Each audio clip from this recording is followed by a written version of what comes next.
तो फ्रेंड्स आज UP triple S C PT परीक्षा का टेस्ट नंबर 4 होगा। अब तक 3 टेस्ट हम लोग कंडक्ट कर चुके हैं और आपने काफ़ी अच्छा प्रदर्शन भी उसमें किया था। तो आज जो बेस्ट 25 एमसीक्यूज हैं बिल्कुल टू दी पॉइंट हैं। एग्जाम में ये प्रश्न आपको सीधे से देखने को मिल सकते हैं। तो पूरा जो स्कोर है वो आप कमेंट करके मुझे बताना। 25 नंबर का टेस्ट होगा ये, तो पूरा ध्यान से देखो कि कितने प्रश्नों के उत्तर आप अभी दे सकते हो। तो पहला क्वेश्चन क्या है, बहुत ही शानदार प्रश्न है। प्रश्न होगा कि स्मार्ट सिटी मिशन के तहत संचालित स्मार्ट सिटी अवार्ड 2020 में किस राज्य को शीर्ष सम्मान मिला है। स्मार्ट सिटी अवार्ड 2020 में किस राज्य को शीर्ष सम्मान मिला है। बात यहाँ पर स्टेट की हो रही है, ठीक है, सिटी की नहीं। सिटी होता तो इसका आंसर हो जाता इंदौर, लेकिन यहाँ पर बात राज्य की हो रही है। तो पहले स्थान पर रहा है उत्तर प्रदेश। जी हाँ, अगर आपने गेस किया था ऑप्शन बी तो आपका उत्तर बिल्कुल सही है। आगे बढ़ते हैं। अगला क्वेश्चन होगा, मैंने आपको पढ़ाया भी था कि anomalies in law and justice नामक जो किताब है, तो इस किताब को किसने लिखा है। जितने भी किताबें आ रही हैं काफ़ी इंपॉर्टेंट हैं, उसमें से प्रश्न जरूर आएगा। तो anomalies in law and justice नामक जो किताब है, इसको किसने लिखा है। ये हैं आपके ऑप्शन और आपका आंसर होना चाहिए ऑप्शन, जी हाँ, ऑप्शन बी। अगर आपने सोचा है तो बिल्कुल करेक्ट है।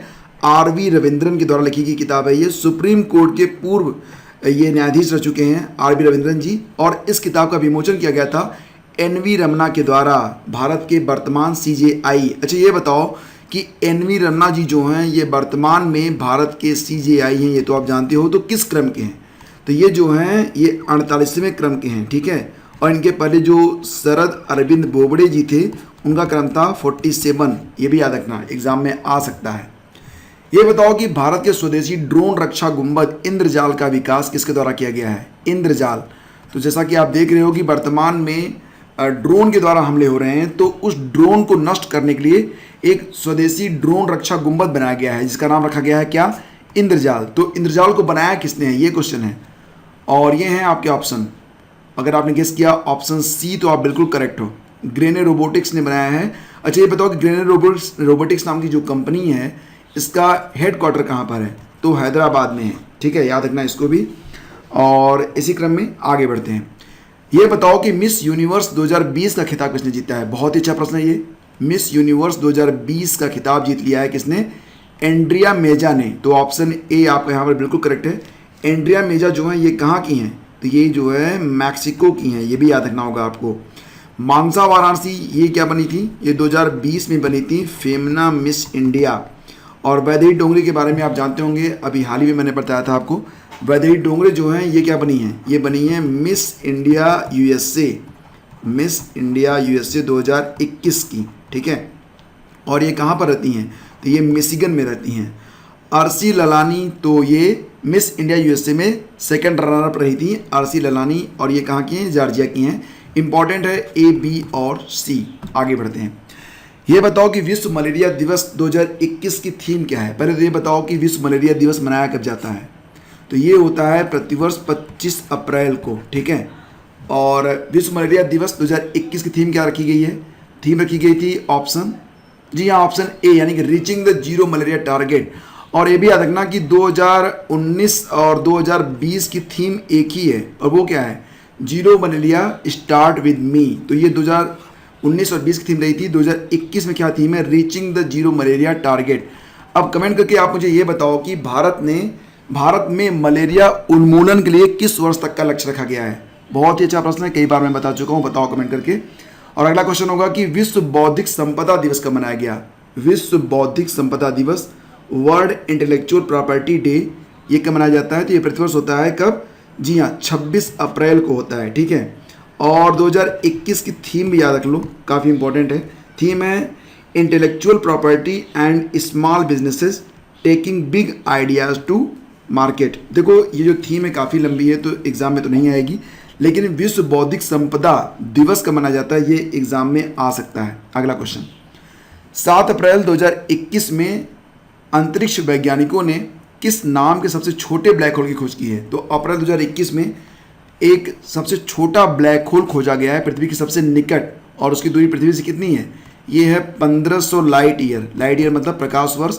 एक वर्ष में प्रकाश द्वारा चली गई दूरी जो होती है वो कही जाती है प्रकाश वर्ष। तो मतलब अगर वहाँ से प्रकाश की गति से हम चलें तो हमें वहाँ तक पहुँचने में कितना टाइम लगेगा, 1500 साल लग जाएंगे, ठीक है। तो क्वेश्चन यहाँ पर क्या है कि अप्रैल 2021 में इसमें अंतरिक्ष वैज्ञानिकों ने किस नाम के सबसे छोटे ब्लैक होल की खोज की है? तो इसका नाम क्या है? यूनिकॉर्न। ऑप्शन ए इसका बिल्कुल करेक्ट है। अगला क्वेश्चन क्या है? भारत द्वारा लाए गए प्रस्ताव के बाद संयुक्त राष्ट्र संघ ने किस वर्ष को मोटे अनाजों का अंतर्राष्ट्रीय वर्ष घोषित किया है? तो मोटे अनाजों का अंतर्राष्ट्रीय वर्ष होगा 2023। ऑप्शन बी इसका बिल्कुल करेक्ट है, याद रखना। तो भारत ने एक प्रस्ताव पारित किया था, उसके बाद यूएनओ ने मोटे अनाजों के लिए अंतर्राष्ट्रीय वर्ष के रूप में मनाने को कहा है 2023 को। तो ऑप्शन बी, ये काफ़ी इंपॉर्टेंट क्वेश्चन है। अगला प्रश्न होगा, प्लेटिपस के प्रजनन और पुनर्वास के लिए विश्व का पहला अभयारण्य किस देश में स्थापित करने का निर्णय लिया गया है? प्लेटिपस एक जीव होता है, तो उसके प्रजनन और पुनर्वास के लिए, ये पक्षी होता है ये बेसिकली, ठीक है। तो इसके लिए ऑस्ट्रेलिया में बनाया जाएगा एक अभयारण्य, जो कि दुनिया का पहला अभयारण्य होगा, ठीक है। तो ये याद रखना, बहुत ही इंपॉर्टेंट है। अगला क्वेश्चन है, ये बताओ कि अंतर्राष्ट्रीय शिक्षा दिवस कब मनाया जाता है? अगर अब बात यहाँ पर होती कि शिक्षक दिवस, तो ये होता 5 सितंबर को प्रतिवर्ष होता है टीचर्स डे। और 5 अक्टूबर को क्या होता है? देखो 5 सितंबर को होता है इंडिया में टीचर्स डे, ठीक है। और 5 अक्टूबर को होता है इंटरनेशनल टीचर्स डे, तो दोनों को याद रखना। 24 जनवरी होता है अंतर्राष्ट्रीय शिक्षा दिवस, और 25 जनवरी को क्या होता है? बहुत इंपॉर्टेंट है, ये बताओ। 25 जनवरी को होता है वोटर्स डे, ठीक है, इसको भी याद रखना। वर्ष 2011 में भारत की कुल जनसंख्या में अनुसूचित जनजातियों का प्रतिशत क्या है? तो बात यहाँ पर क्या हो रही है? 2011 में जो जनगणना हुई उसमें भारत की कुल जनसंख्या में अनुसूचित जनजातियों का प्रतिशत क्या है? अच्छा, ये बताओ कि 2011 की जनगणना के मुताबिक भारत की कुल जनसंख्या कितनी बताई गई है? कितनी बताई गई है? तो देखो मैं आपको बता दूं कि 2011 के अनुसार भारत की जो कुल जनसंख्या है वो कितनी है? 121, कितना लिखा जाएगा? 121.8 करोड़, ठीक है। ये है जनसंख्या भारत की 2011 के अनुसार। और इसमें जो अनुसूचित जनजातियां हैं उनका परसेंटेज कितना है? तो ये है 8.61। और जो अनुसूचित जातियां हैं उनका जो परसेंटेज है वो कितना है? 16.6% है। तो सभी याद रखना, एग्जाम में कोई भी पूछा जा सकता है। वास्तव में जो जनगणना है इससे तो कई सारे प्रश्न एग्जाम में पूछे जाते हैं। कई बार लोग सोचते हैं कि 2011 के बाद 2021 आ गया, अब प्रश्न नहीं होंगे, लेकिन प्रश्न पूछे जाते हैं और हर परीक्षा में पूछे जाते हैं। निम्न में से कौन सी नदी दाईं ओर से आकर मिलने वाली गंगा की सहायक नदी नहीं है? तो कौन सी नदी दाईं ओर से? गंगा में जो नदियां आकर मिलती हैं सहायक नदियां, तो उसमें दाईं और बाईं ओर से मिलने वाली जो नदियां हैं उसका क्रम आपको याद होना चाहिए। अच्छा, ये बताओ कि गंगा का उद्गम कहाँ से होता है? तो इसका उद्गम होता है गोमुख हिमानी से, ये भी याद रखना, एग्जाम में आ सकता है। तो गंगा नदी में दाहिनी ओर से कौन कौन सी नदियाँ आकर मिलती हैं? तो राइट साइड से जो नदियाँ आकर मिलती हैं वो कौन कौन सी हैं? तो देखो, एक तो आपकी गंगा नदी दाहिनी ओर से आकर मिलती है, यमुना मिल जाती है, इसके बाद टोंस मिलती है, सोन नदी मिलती है, और कौन सी नदी मिलती है? तो यमुना, टोंस, सोन नदी। और बाईं ओर से कौन कौन सी नदी आकर मिलती है? गंडक और कोसी। गंडक और कोसी नदी जो है ये बाईं ओर से आकर मिलती है, ठीक है। तो इसमें कोसी है, तो ये बिल्कुल सही है। सिंध के बारे में बात करें तो चंबल और सिंध नदियाँ जो है ना, ये यमुना की सहायक नदी हैं, गंगा की नहीं है। तो फिलहाल इसका सही उत्तर होगा ऑप्शन डी। भूमध्य रेखा के समांतर काल्पनिक रेखाएं क्या कहलाती हैं? ये हमारी पृथ्वी हो गई, ये बीचों बीच एक रेखा, आप मतलब एक गेंद समान मान लो तो बीच से काट दो, तो ये जो बीचों बीच की रेखा है इसे कहते हैं भूमध्य रेखा। इसको विषुवत रेखा भी कहते हैं। इसके पैरेलल जो लाइनें खींची जाती हैं इस प्रकार से, तो इसको क्या कहते हैं? इसको कहते हैं अक्षांश रेखाएं। ऑप्शन ए याद रखना, ठीक है। और इसमें जो ध्रुव होते हैं, नॉर्थ पोल और साउथ पोल, तो ये 90 डिग्री पे होते हैं, ठीक है।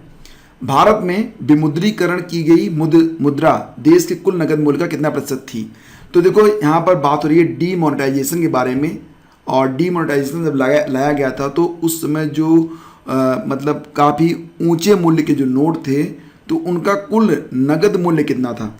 तो देखो, ये बहुत ही इंपॉर्टेंट क्वेश्चन है, जिसका सही आंसर होगा ऑप्शन ए, ये 86% था, ठीक है। 86%।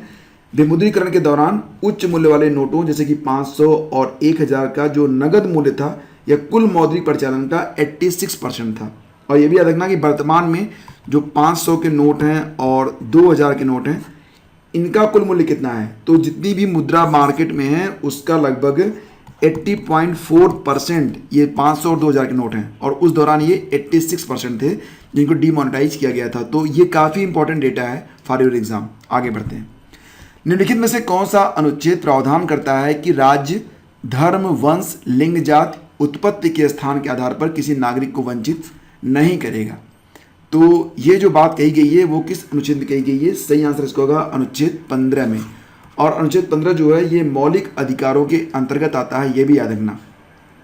परिपक्व हड़प्पाई सभ्यता तथा सिंधु घाटी सभ्यता के अधिकतर स्थल यहाँ पर बताया गया है कि किस नदी के आर्द्र तल के साथ पाए जाते हैं?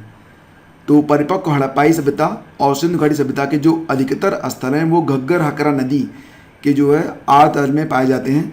अब यहाँ पर जो हकरा नदी है इसका आशय किससे है? तो इसका आशय जो है वो सरस्वती नदी से है, ठीक है। तो यहाँ पर ऑप्शन सी आपका बिल्कुल करेक्ट है। आगे बढ़ते हैं। सती प्रथा का अभिलेखीय साक्ष्य कहाँ से मिलता है? सती प्रथा का अभिलेखीय साक्ष्य, तो देखो जो एरण का अभिलेख है ना उसमें मिलता है इसका पूरा उल्लेख। मैं आपको बता दूं कि जो एरण का उल्लेख है ये 510 ईस्वी में भानुगुप्त के द्वारा लिखवाया गया है। 510 ईस्वी में किसने लिखवाया है? भानुगुप्त। तो इस अभिलेख में क्या लिखा गया है? इस अभिलेख में ये लिखा गया है कि भानुगुप्त के मित्र गोपराज की जब मृत्यु हो जाती है, गोपराज की, तो उसकी पत्नी जो थी वो गोपराज के शव के साथ जल गई थी, यानी कि सती हो गई थी। तो इसका जो अभिलेखीय साक्ष्य है वो एरण अभिलेख में मिलता है, ऑप्शन बी। याद रखना, बहुत इंपॉर्टेंट क्वेश्चन है। और बुद्ध की मृत्यु जहाँ पर हुई थी वह स्थान अब कहाँ पर है? तो आप जानते हो कि बुद्ध की जो मृत्यु हुई थी वो कुशीनारा में हुई थी, जो वर्तमान में कुशीनगर में है। और कुशीनगर कहाँ पर है? तो यह उत्तर प्रदेश में है। निम्नलिखित कथनों पर विचार कीजिए। ऐसे प्रश्न आपको परीक्षा में देखने को अक्सर मिलेंगे। अब गवर्नमेंट ऑफ इंडिया एक्ट 1935 के बारे में अब बताओ कि इसमें कहा गया था कि प्रांतीय स्वशासन का उपबंध था इसमें। जी हाँ, था। एक संघीय न्यायालय यानी कि फेडरल कोड की स्थापना का उपबंध था ऐसा? हाँ था। और केंद्र में अखिल भारत संघ का उपबंध भी था। और इसी के साथ ऑप्शन डी आपका करेक्ट हो रहा है। लेकिन यहाँ पर एक बात और याद रखना कि इसी एक्ट के अंतर्गत भारत में एक फेडरल बैंक के बारे में भी बात कही गई थी कि फेडरल बैंक की स्थापना की जाएगी, ठीक है।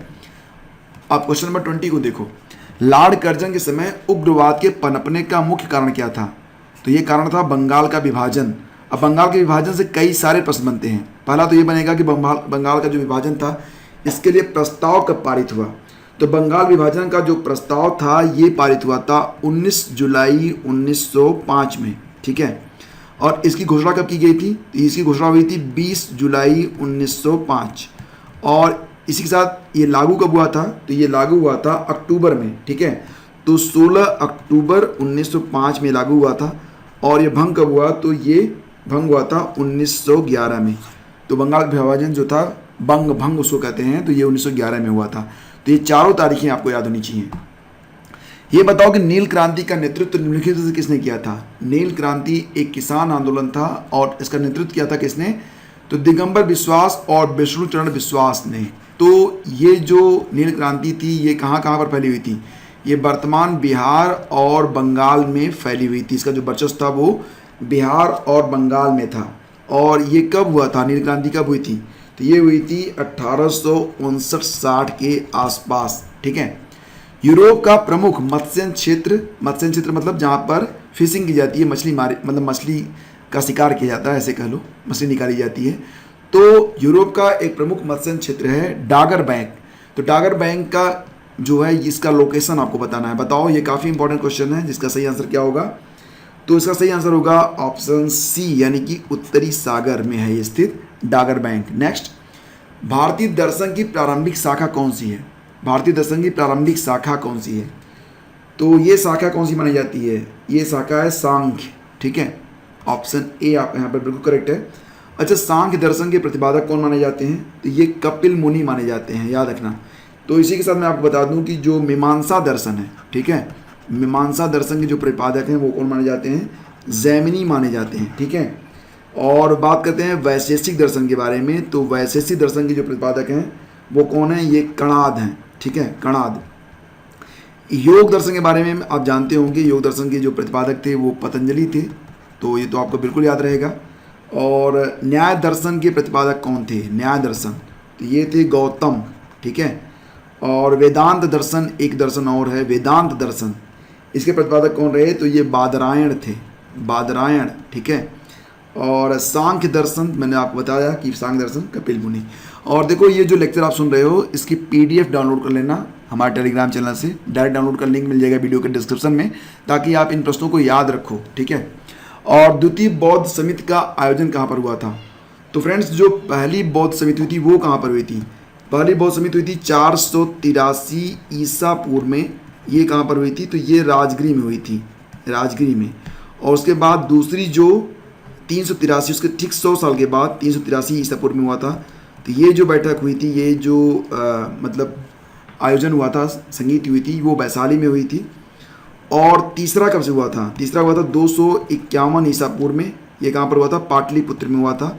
उसके बाद चौथा हुआ था ईसा की पहली शताब्दी में। कब हुआ था?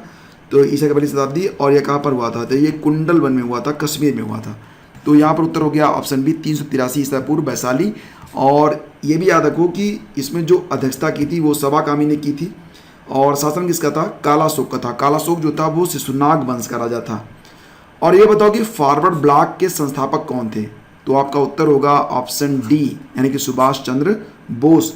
फॉरवर्ड ब्लॉक की स्थापना कब हुई थी? तो इसकी स्थापना हुई थी 3 मई को 1939 में। तो ये हो गए आज के 25 प्रश्न। उम्मीद करता हूँ कि वीडियो को आपने बहुत एंजॉय किया होगा। और कितने प्रश्न आपके सही हुए? अगर आपने वीडियो को अंत तक देखा है तो ये क्वेश्चन है आपके लिए, बताओ कि निम्नलिखित में से किस वर्ष भारतीय संविधान की प्रस्तावना संशोधित की गई थी? तो ये हैं आपके ऑप्शन, और इसका उत्तर आप नीचे कमेंट करके जरूर बताना, ठीक है। अगर नहीं आता है तो सर्च कर लेना, लेकिन बताना जरूर, क्योंकि बहुत ही इंपॉर्टेंट है। और जब आप उत्तर लिखते हो तो उत्तर आपके दिमाग में भी छप जाता है, तो बहुत ही इंपॉर्टेंट है। लेक्चर की PDF आपको मिल जाएगी, जिसका डायरेक्ट लिंक वीडियो के डिस्क्रिप्शन में आपको दिया गया है। Thank you so much, have a great day, जय हिंद।